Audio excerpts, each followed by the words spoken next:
Mula sa Tuguegarao City, good morning everyone! Or as we say it in the Ibanag language, Diyos taumani ka mo ngamin! This is your King of the World. Samahan niyo ako para sa isang epic adventure at saksihan ang katuparan ng pinapangarap kong pag-ikot sa buong Pilipinas gamit ang mumunti nating motor. Ready na ba kayong lumarga? Let's go in 3, 2, 1!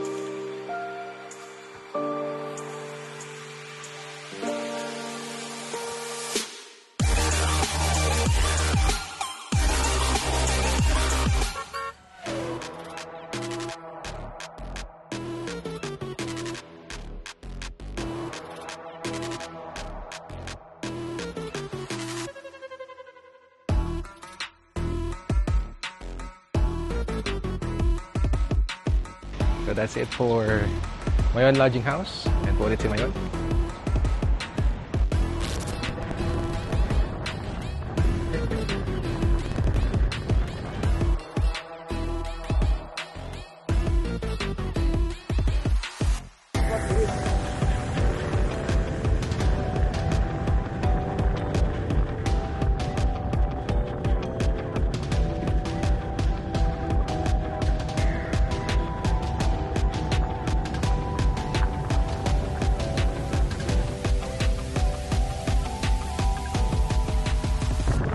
Oh.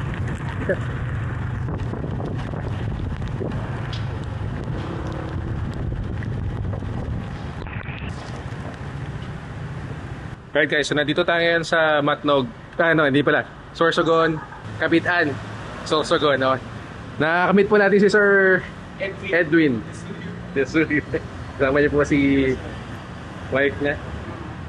Shoutout pala kay John Phone Store, yung may ADB 116 na office mate ko. Shoutout sa iyo, sir. Salamat po sa electrical tape, sir. Ano bang pangalan niyo, sir? Wala nang boots. Sa ano? TikTok na ano ka? Po? Sa YouTube po. YouTube lang.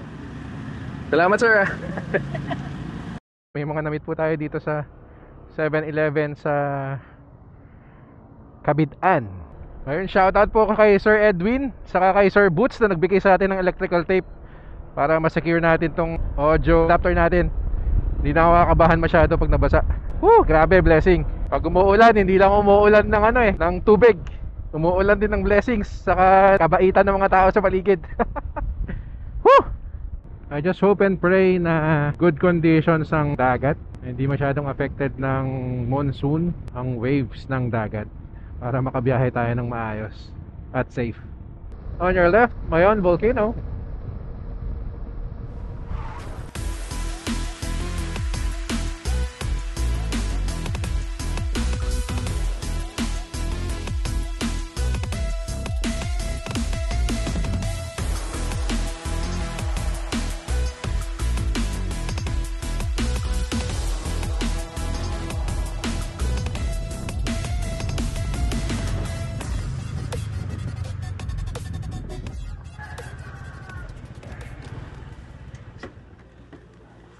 Magandang hapon po.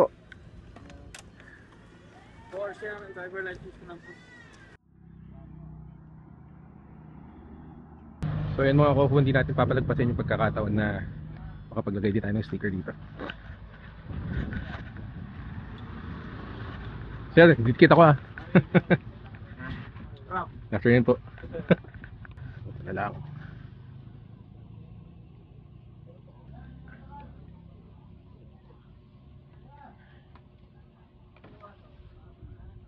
Salamat, sir. Sige lang po.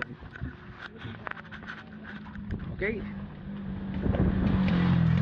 First step done. Station 1 na tayo. Let's go.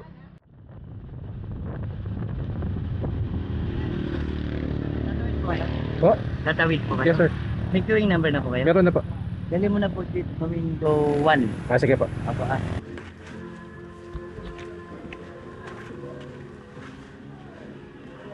Anong window po? Window 1 po, sir. May pilap na po yung ano. Sir, pinapan na natin. Okay. Thank you, sir. Thank you, sir. Saan na po ito, sir? Yeah, number 1 po. Thank you po. Number 1 po, sir. Good afternoon po. Santa Clara, sir, available. Santa Clara next. Okay na? What time po? Be, kaya pa ang motor niyan? O, pag nakahabol ka ngayon, Okay, sige. habulin nyo. Para makauwi na si Sir. Nakantay na ng asawa niya to. Ito, lumalayo nga ako eh. Okay na po to? 3, 4, 5. Okay. Thank you. Ilang cc yung motor mo, Sir? 160. 160 po. Shout out, ma'am. Shout out.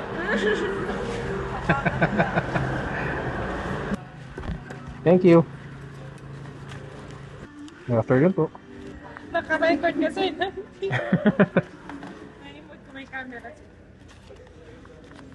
Shout out po kay ma'am.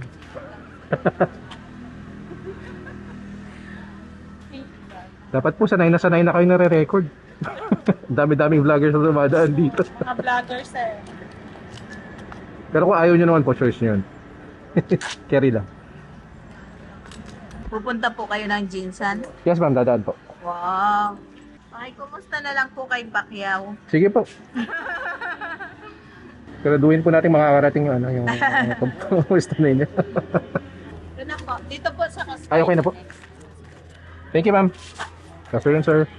Thank you sir. Diretso na po na pero sir. Salamat po. Ayun mga Kofun, bago na. Kasi dati, yung mga kubo-kubo dyan nagbabayad. Pero hindi na. Meron na silang bagong one-stop shop. Diyan na lahat ng windows. Diyan na po magbabayad, mag-register. Okay na. Better. Galing. Hindi na malilito. Alright. Let's go. Let's go to the pier. Habulin natin yung next na ng Santa Clara. Tara. Very good experience. Matnog Port Authority. Grabe. Ang dali. Parang kakapanood ko lang ng Philippine Loop just a few weeks ago. Tapos ang kalakaran pa yung dati pa, yung kubo-kubo. Ngayon, meron na yung one-stop shop. Ang galing-galing. Palakpakan. Record natin to buong process. First time natin mag-Matnog Port eh. First time natin mag-Roro. There was a time na eto napanood ko sa vlog hanggang dito eh.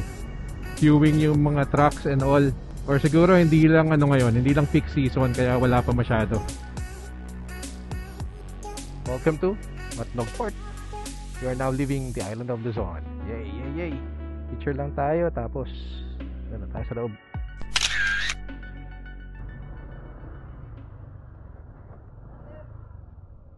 Magandang hapon po. Sir. Yes sir. Nakalis na po sir, hindi ba? Buti na lang. Salamat sir.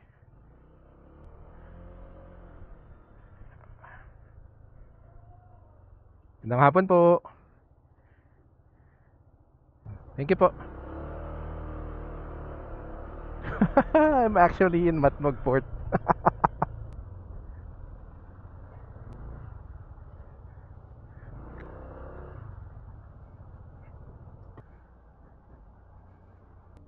Okay na po ito, sir? Salamat po.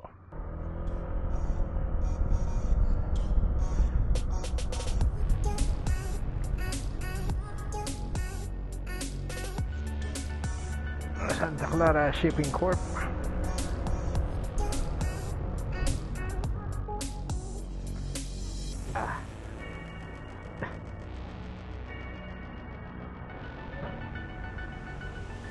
Afternoon po.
So ayan na, makikita na natin. Yan na yung Allen Port. 30 minutes na lang siguro, andun na tayo.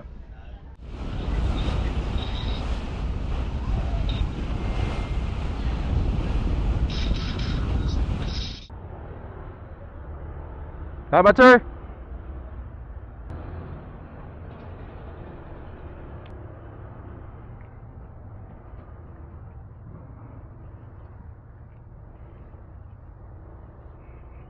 Yeah. All right. We are out of Santa Clara Shipping Corp. MV Jack Daniel. Ayos.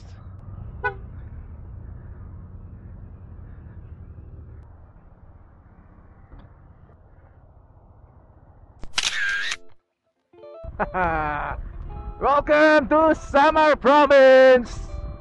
We just got out of Allen Port for Jubasan Ferry Terminal. Hello, Samar. Ooh, welcome to the Visayas. Time check, 4:03 in the afternoon.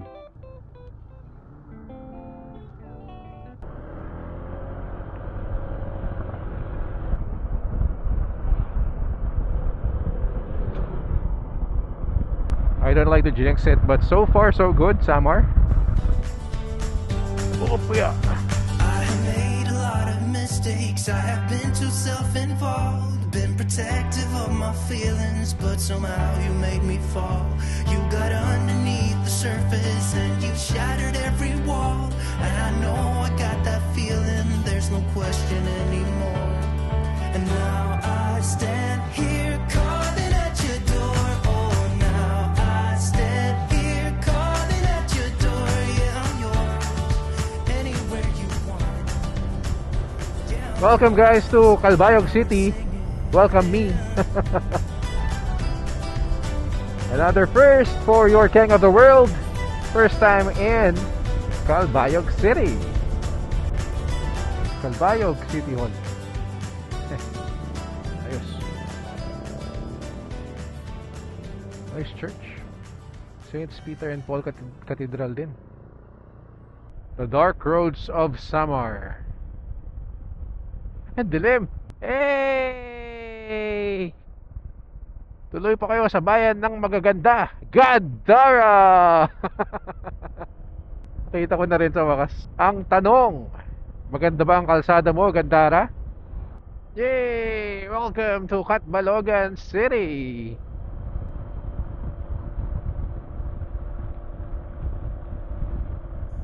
Alright, so nandito tayo ngayon sa Summer Island National Park, Calbiga Eco Lodge. Ayan. Nabasa ko kasi sa internet na pwedeng matulog dito. However, when I inquired, pang large group lang, pang pamilya. So, we're going to look for another accommodation for tonight. Agad na ako. Gutom pa ako. Let's go na.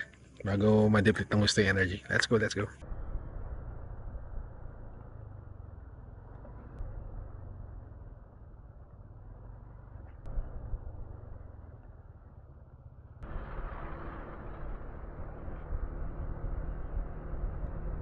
Alright, so we are looking for a place to stay.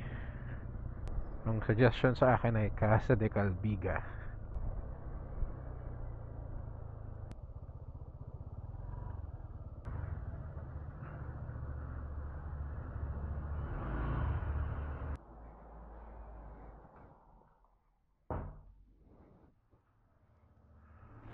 Let's go.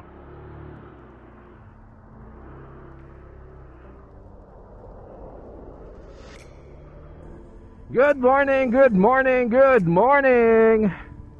Welcome to day 4 of our Philippine Loop Adventure Tour, coming from Calbiga, Samar today. Ito, pupunta tayo sa Municipal Hall ng Calbiga.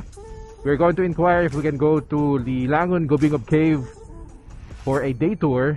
At kung plausible na pumunta ngayon, bakit natin palalagpasin yung pagkakataon na pumunta dun sa cave na yun, di ba? This is actually planned. This is a rest day for me to be able to go to the cave.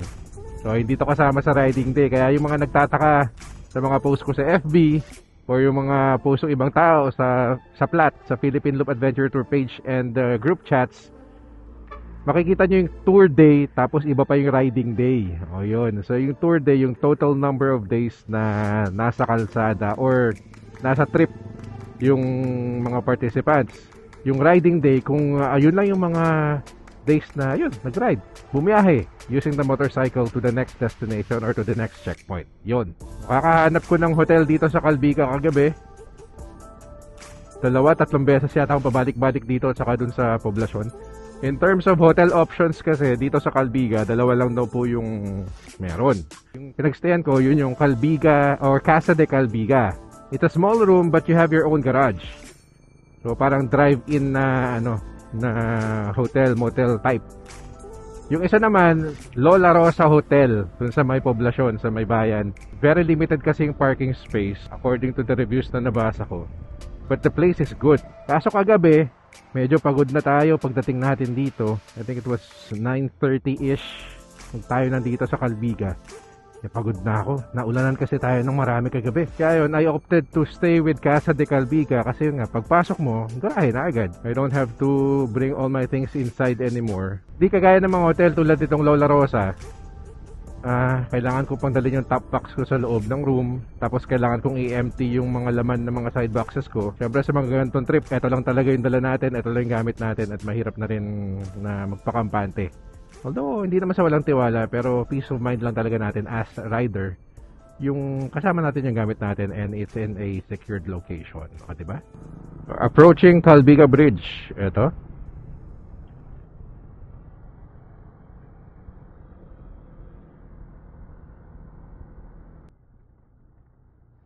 Grabing kalsada.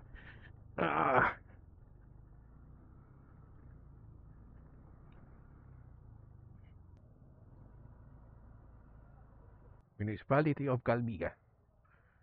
So yan guys, dito muna tayo sa tourism office ng Calbiga. Let's inquire about the cave. Unfortunately, nobody was around at this time. I later learned that the local government unit of Calbiga had an activity at Barangay Barubaybay and all hands were on deck. There is no one here.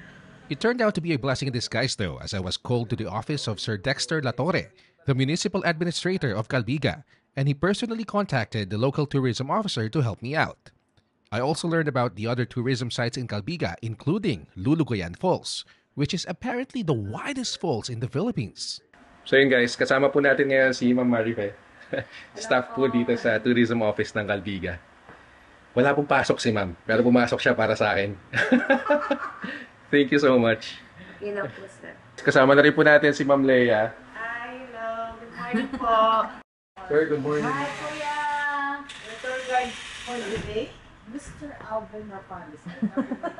Actually po, the famous Mr. Alvin. Kasi yung mga nabasa ko pong vlogs, siya rin po kasi yung sinasuggest. Okay, so we are on our way to Rochelle's Tinolang Manok. Kakain muna tayo, wala pa tayong energy, di pa tayo nag-breakfast eh. So kasama natin si Boss Alvin, Kuya Alvin, siya ang ating tour guide to the Langon Gobingov Cave. Nandito pa tayo sa Rochelle's ngayon, famous Tinolang Manok ng Calbiga. And shoutout kay ate. Ito na nga guys, ang famous nilang Tinolang Manok at si Kuya Alvin. Kuya Alvin and I had a short chat during breakfast, and he told me that the best way to really appreciate and enjoy the cave was to spend the night inside. Hindi lang bitin yung araw mo, hindi pa lang nag-ano, maganda yung mag-overnight pa lang. Hindi ka, so, hindi, ikaw nag-overnight ka din sa Langon? Magkano rate na? Parang rin. 5 per day? You will notice that I was a bit surprised to learn that Kuya Alvin's rate was only 500 pesos per day, and you will understand why when we get to the cave later on. We are on our way to Langon Gobingov Cave. Sarap ng tinolang manok kanina, solid.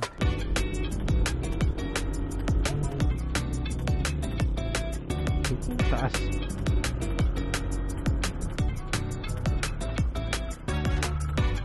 So we are on our way to Langon Gobingov Cave. Kasama si Kuya Alvin. Ang taas lang ako ngayon. Pinaiwan na lang yung motor para mas madali para sa amin.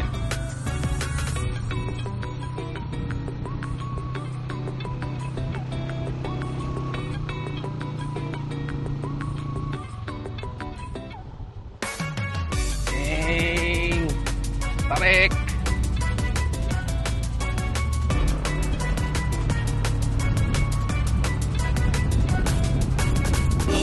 Tarik! Grabe!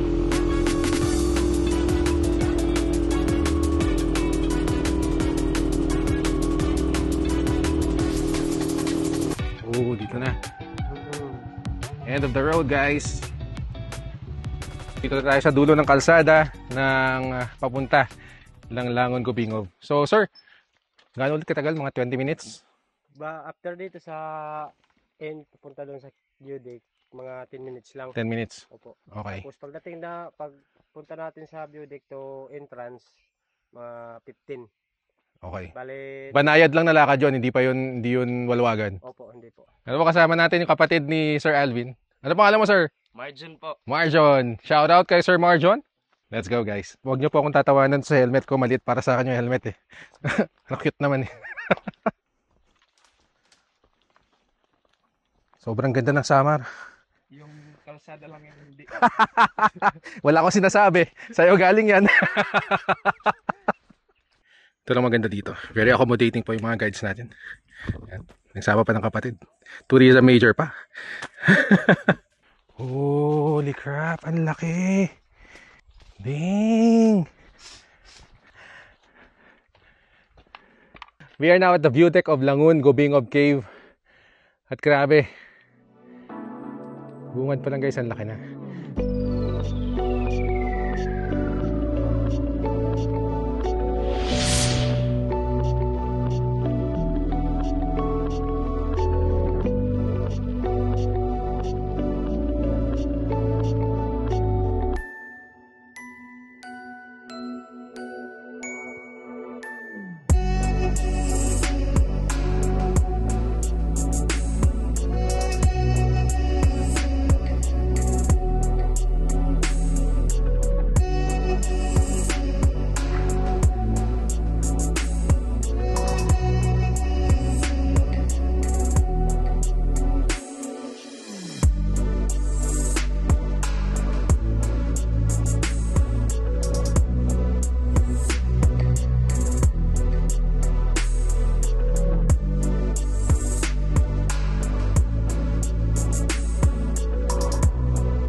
Okay guys, so nandito tayo ngayon sa first chamber of the biggest cave in the Philippines. Check it out.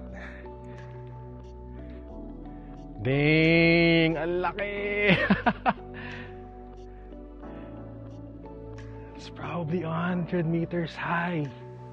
Or hindi lang. Grabe. Ito nyo rin yung moisture dito sa loob. Oh. Grabe.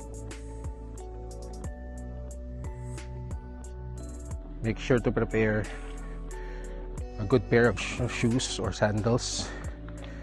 Sila Sir Marjon kasi sanay na mga yan. 6x na paa na mga yan. Kaya nga nasabi ko rin kanina, you won't be able to appreciate the vastness of the cave guys if you don't go here. So I'd like to invite everyone, if you have time guys, pumunta po kayo ng Calbiga. Alam ko marami ang nadi-discourage kasi sobrang ganda ng kalsada. Hindi, doon lang tayo sa, sabi nga ni Sir Alvin, doon lang tayo sa honest. So medyo pangit yung kalsada dito sa Calbiga, pero yung experience nyo po sa kalsada nila mababawi ng pagbisita nyo naman dito sa pinakamalaking kuweba sa Pilipinas. Super sulit po ang biyahe ninyo. Kung kailangan nyo ng guide, Sir Alvin, panalo. Ano pang hinihintay nyo? Biyahe na sa Calbiga Samar. Parang may tiger oh. So ito na nga, nilapitan na natin yung bantay ng first chamber ng Gubingov Cave. Ayun, nakita natin kanina. Oh. Ayan, oh. Yung parang tigre. Grabe, sobra parang nagbabantay talaga dito sa cave. So tahimik lang tayo. Saka huwag tayo masyadong mag-ingay. Huwag tayong humawak sa mga tambiyo kasi baka mamaya mabuhay kagatin tayo. Let's go.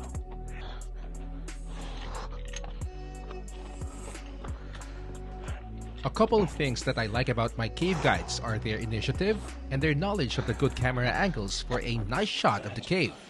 Plus, they know their way around cameras as well. Hashtag tech-savvy cave guides for the win! So, last stop na natin yung stage. Grabe, parang ang lapit-lapit lang kanina nung tinitingnan namin. Medyo malayo-layo din pala. Ganun kahirap yung terrain, guys. Pero I know it's going to be worth it. Nabibilib talaga ako dito sa cameraman ko. Ayan, no? Saka, laban din natin. Cameraman and lightsman. Sang ka pa. Full pot.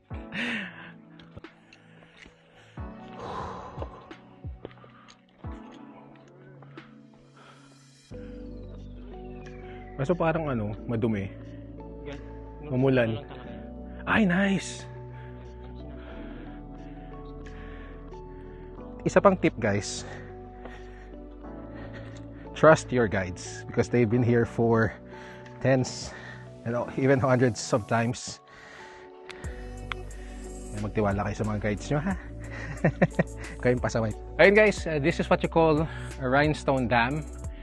Ito yung mga pinagpa-flow din ng tubig. Sa mga flow stones, pag bumababa dito, sila yung nagpa-form nito, rhinestone dam. So ito, natutunan ko naman nung nag-caving ako sa Kapisaan Cave sa Kasibu, Nueva Vizcaya. And shout out po sa mga guides, saka yung chairman po ng kanilang Cave Guides Association.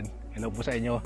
Natuto ko ng madami, kaya mas na-enjoy ko ngayon yung paligid ng ating biggest cave in the Philippines kasi recognizable na yung mga parte ng cave. Ganda!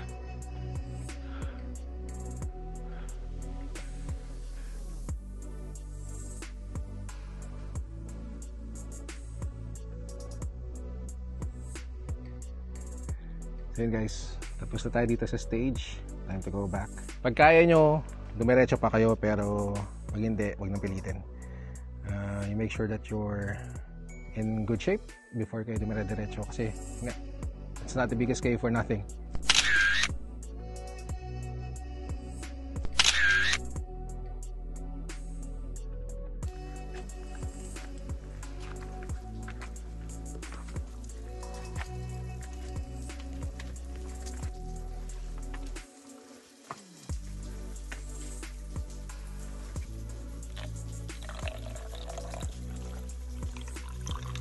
Kahit pala hindi kayo magdala ng tubig.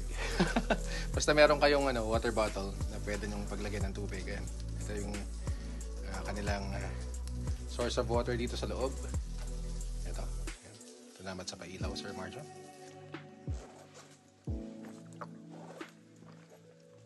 Binawasan ko na yung dito dyan sa loob na tubig.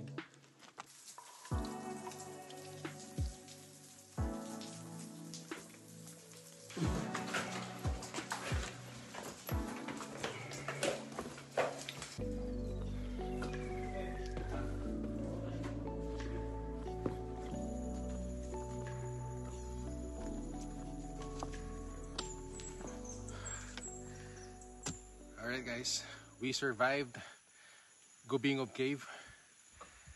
Woo! Thank you, Lord!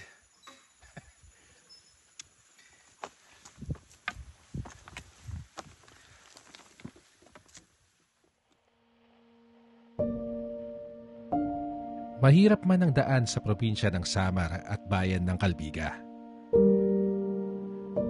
Walang patid na lubak din ang sa atin ay lubos na ipinadama. Ngunit sa likod nito ay ang dulot na kakaibang saya na kung hindi ka huhugot ng malalim ay hindi mo agad madarama. Mula sa mainit na pagtanggap ng mga lokal sa isang estranghero hanggang sa nakakapighaning ganda ng kuweba na parabang ako'y nasa ibang mundo. Grabe, ika-4 na araw pa lang ng ating paglalakbay at lubos nang naipapamalas ang natatanging ganda ng Pilipinas.